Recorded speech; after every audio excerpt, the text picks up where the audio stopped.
दबाना ना भूलें। हर रोज एक नई कहानी देखने के लिए चैनल को सब्सक्राइब करें और बेल आइकन दबाना ना भूलें।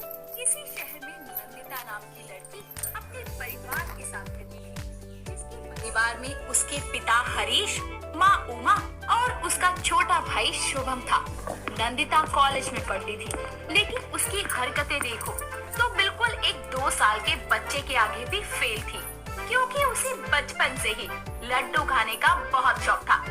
एक दिन उसके मोहल्ले में उसकी पड़ोसन शुभ्रा के घर में किसी खुशी में मिठाइयाँ आती है, जिसे शुभ्रा पूरे मोहल्ले के घरों में बांटती है और वो नंदिता की चौखट पर आकर बोलती है, अरे ओ माँ बहन, जल्दी बाहर आओ, लड्डू लेकर आई हूँ, देर मत करो, बाकियों को भी देना है। जैसे ही शुभ्रा की बात नंदिता के कानों में जाती है, तो वो दौड़ती हुई घर की चौखट पर आकर बोलती है, आओ शुभ्रा आंटी जी, माँ अंदर है, काम कर रही है। अरे वाह, ये तो मोतीचूर के लड्डू है, आप मुझे दे दीजिए, मैं ही दे दूंगी माँ को। नंदिता के कहने पर शुभ्रा उसे 4 लड्डू देते हुए बोलती है, याद से दे दियो नंदिता, ठीक है, मैं चलती हूँ।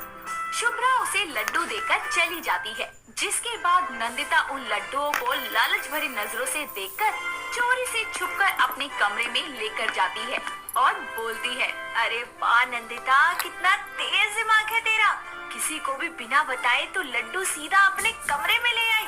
अब इससे पहले कि सौरभ लड्डू मांगने लगे, जल्दी से सारे लड्डू खा जा। हाय लड्डू कितने प्यारे हैं।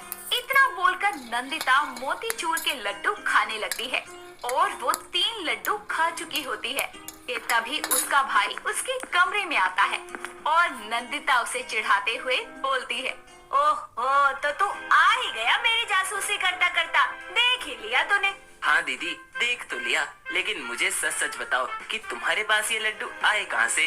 सौरभ के सवाल सुनकर नंदिता सोचने लगती है और बात को पलटते हुए बोलती है, तू बस आम खाना, कुटलियाँ क्यों गिन रहा है, और ये ले आधा लड्डू और रफू चक्कर हो जाए यहाँ से। नंदिता सौरभ को आधा लड्डू देकर उसके कमरे से जाने को बोल देती है और सौरभ के जाने के बाद वो आधा लड्डू भी खा जाती है, जिसके बाद वो खुद से बोलती है, अरे ये मैंने क्या किया, अपने साथ साथ माँ और पिताजी के हिस्से के भी सारे लड्डू खा गई मैं तो। खैर, अब सोचने से या कहने से होगा क्या। इतना बोलकर नंदिता लड्डू खाकर कॉलेज चली जाती है, जहाँ उसकी सहेली मीना कुटी उसे आता देखकर बोलती है, अयो रामा, नंदिता आ गई तुम, देखो मैं केरल से तुम्हारे वास्ते क्या लाई है। क्या लाई है तो मेरे लिए केरल वाली दोस्त, जल्दी से दिखा मुझे। नंदिता के कहने पर उसकी सहेली मीना कुटी उसे टिफिन खोलकर अपनी माँ के हाथ के बने नारियल के लड्डू दिखाती है, जिसे देखकर नंदिता बोलती है, अरे ये क्या है मेरी मीना? नंदिता, ये ना नारियल के बने हुए लड्डू है, जो मैं खास तुम्हारे वास्ते केरल से लाई हूँ, खाओ ना। लड्डू की बचपन से ही नंदिता बहुत शौकीन थी।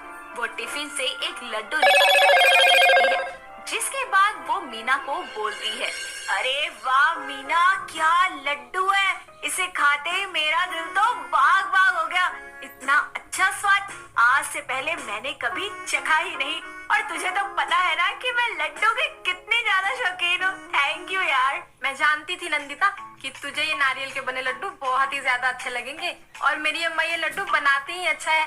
और रही बात इसके अच्छे टेस्ट की, तो अम्मा इसके इस अच्छे टेस्ट के लिए इसमें काजू, बादाम, मिल्क, बहुत कुछ डालकर इसे बनाती है, इसलिए ये इतना टेस्टी है।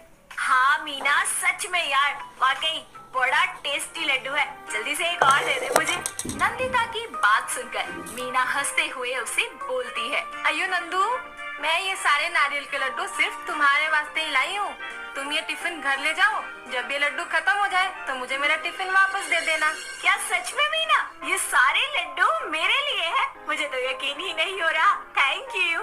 इस तरह मीना के दिए हुए लड्डू को नंदिता कॉलेज की क्लास खत्म होने के बाद अपने बैग में रखकर घर ले जाती है, जहाँ अपने कमरे